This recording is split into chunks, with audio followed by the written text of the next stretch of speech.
আজকে সারা বাংলাদেশের জনগণ ৭ই জানুয়ারি নির্বাচনের পরে আজকে তারা ভারতীয় পণ্য বর্জনের ডাক দিয়েছে। ভারতের উপরে এদেশের জনগণ ক্ষিপ্ত কেন, এটা ভারতকে খুঁজে বের করতে হবে। কারণ ভারতের উচিত ভারত বৃহৎ রাষ্ট্র হিসাবে তারা নিজেরা যেমন গণতান্ত্রিক, তেমনিভাবে বাংলাদেশে একটা গণতান্ত্রিক সরকার প্রতিষ্ঠার জন্য তাদের ভূমিকা থাকা উচিত।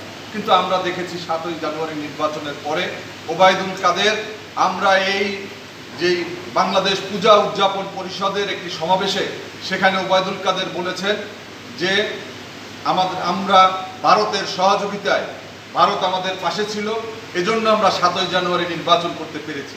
এতেই প্রমাণিত হয় যে এই বাংলাদেশে পুতুল সরকার, ভারতের দাস, ভারতের কৃতদাস শেখ হাসিনাকে তারা ক্ষমতায় বসিয়ে বাংলাদেশের স্বাধীনতা, বাংলাদেশের সার্বভৌমত্বকে তারা নস্যাৎ করার জন্য এই সরকারটিকে তারা টিকিয়ে রেখেছে।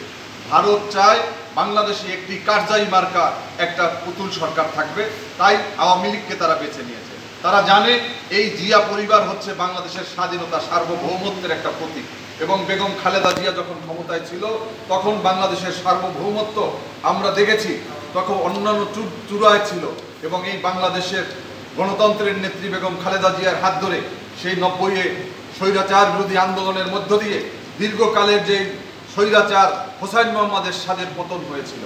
আমরা দেখেছি যখন শেখ মুজিবুর রহমান রাজনীতিতে পরাজিত হয়েছে, যখন তিনি গণতন্ত্রকে হত্যা করে বাকশাল করেছে, যখন সংবাদপত্রের স্বাধীনতাকে কণ্ঠরোধ করেছে, যখন বাংলাদেশের রাস্তাঘাটে লাশ পড়েছিল, যখন রক্ষী বাহিনীর অত্যাচার নির্যাতনে এদেশের মানুষ নিষ্পেষিত ছিল, তখন আমরা শুনেছিলাম শহীদ রাষ্ট্রপতি জিয়াউর রহমান বাংলাদেশের জাতীয়তাবাদের নামে বাংলাদেশের গোটা শক্তিকে তিনি ঐক্যবদ্ধ করেছিলেন। তিনি গোটা মানুষকে একটা সুতোয় তিনি আবদ্ধ করেছিলেন, যার কারণে আমরা দেখেছি ভারতীয়রা চক্রান্ত করে শহীদ রাষ্ট্রপতি জিয়াউর রহমানকে হত্যা করেছে। আজকে মানুষের ভিতরে প্রশ্ন আসছে জিয়াউর রহমান হত্যার পিছনেও ভারতীয়রা ছিল কিনা।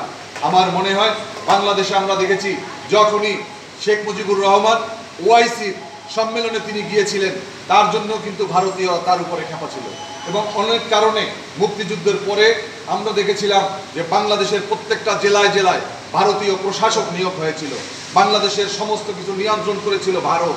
তৎকালীন সময় কিন্তু শেখ মুজিবুর রহমানের একটা দীপ্ত পদক্ষেপের কারণেই কিন্তু সেখান থেকে ভারতীয় প্রশাসক কিন্তু উদ্যোগ করতে বাধ্য হয়েছিল ইন্দিরা গান্ধী।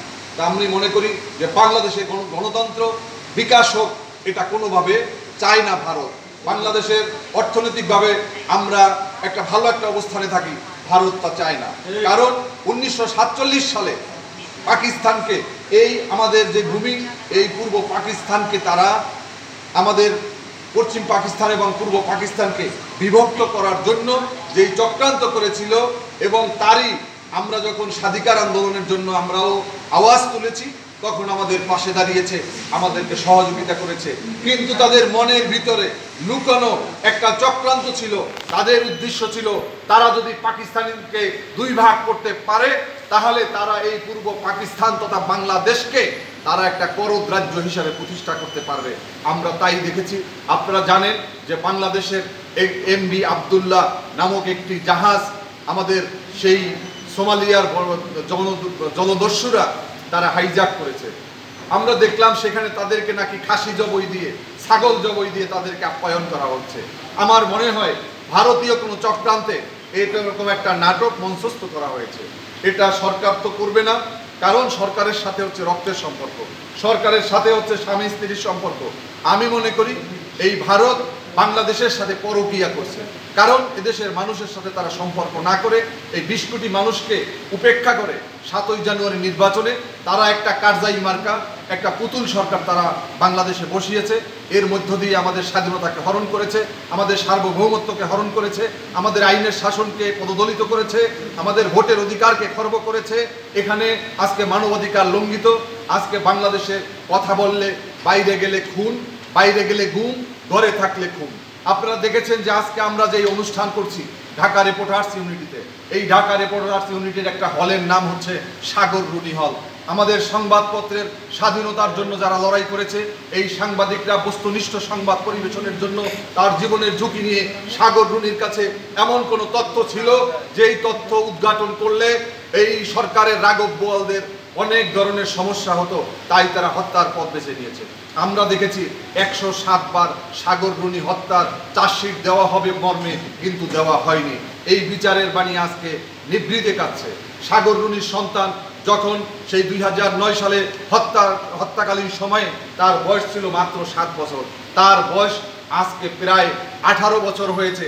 তিনি এখন একজন বাংলাদেশের একজন কিন্তু ভোটার হয়েছে। কিন্তু ভোটার হলে কি হবে? সে যে শেখ হাসিনার বিরুদ্ধে যে একটি ভোট দিয়ে তার প্রতি যে অনাস্থা প্রকাশ করবে, তার সুযোগ কিন্তু নেই। কারণ বাংলাদেশে কোনো ভোট নেই, বাংলাদেশে কোনো ভোটের অধিকার নেই, বাংলাদেশে ভাতের অধিকার নেই। বাংলাদেশে আজকে দেখেছেন দ্রব্যমূল্যের ঊর্ধ্বগতির অবস্থা। এই রমজান মাসে নিম্ন মধ্যবিত্ত মানুষের যে আহাজারি, আজকে মানুষের মনে কোনো আনন্দ নেই, মানুষের মুখে কোনো হাসি নেই। আজকে সেই নিরানন্দের ঈদ, গরিবের মনে কষ্টের ঈদ, আজকে তাদের সন্তানদেরকে গায়ে একটি জামা তুলে দেবে, এই অবস্থা কিন্তু আমাদের সাধারণ মানুষদের নেই। আজকে বিএনপি এবং জামাত ইসলামী, লেবার পার্টি সহ আমাদের লক্ষ লক্ষ নেতা কর্মীরা আজকে তারা ফেরার জীবন যাপন করছে। এই ঈদের সময় তারা তার পিতামাতার সাথে দেখা করার মতো তাদের কোনো সুযোগ নেই। তারা তার মা বাবার সাথে, সন্তানদের সাথে ঈদের আনন্দ যে ভোগ করবে তার সুযোগ নাই। আর কিসের ঈদ আনন্দ? ঈদ মানে খুশি, এটা হচ্ছে যারা রোজাদার তাদের জন্য। আমি মনে করি যে আমরা যারা মুসলমান, আমরা আমাদের এই মনের ভিতরে আনন্দটুকু নিতে হবে। কারণ আমাদের যে অর্থ কষ্ট, আমাদের নেতাকর্মীরা ফেরার জীবন যাপন করছে, তাদের আজকে পকেটে টাকা নাই, তাদের ব্যবসা বাণিজ্য নাই, তাদের চাকরি নাই, তাদের সমস্ত কিছু এই সরকার হরণ করেছে। এর মধ্য দিয়ে আমি মনে করি যে এই সরকারকে যতক্ষণ পর্যন্ত উৎখাত করা না যাবে, যারা এই সরকারের পক্ষে কথা বলবে তারা এদেশের মানুষের সাথে প্রতারণা করবে। আমি আজকে দেখলাম যে 7ই জানুয়ারি নির্বাচনের আগে 28শে অক্টোবরে যেই নয়াপল্টনের তাণ্ডবতা হয়েছিল, যেখানে একজন পুলিশকে হত্যাকাণ্ডের কারণে 30,000 বিএনপি, জামাত, লেবার পার্টির নেতাকর্মীদেরকে গ্রেপ্তার করা হয়েছিল। কিন্তু বিজেপির একজন সদস্যকে ভারতীয় বিএসএফ যখন গুলি করে হত্যা করেছে, তখন দেখলাম না যে কোনো ভারতীয়কে গ্রেপ্তার করতে, তখন দেখলাম না বিএসএফকে গ্রেপ্তার করতে, তখন দেখলাম না মানবতা বিরোধী অপরাধের নামে এই বিএসএফ এর বিরুদ্ধে, ভারতের বিরুদ্ধে আন্তর্জাতিক আদালতে তাদের কোনো মামলা করতে। কারণ তাদের সাথে রক্তের সম্পর্ক, কারণ তাদের সাথে স্বামী স্ত্রীর সম্পর্ক, তাদের সাথে সার্বভৌমত্ব নিয়ে তাদের কথা বলার মতো তাদের কোনো আস্পর্ধা নাই। তারা নতজানু পররাষ্ট্রনীতির মধ্য দিয়ে বাংলাদেশের মানুষকে তারা জোর জবরদস্তি করে আজকে তারা ক্ষমতায় টিকে আছে।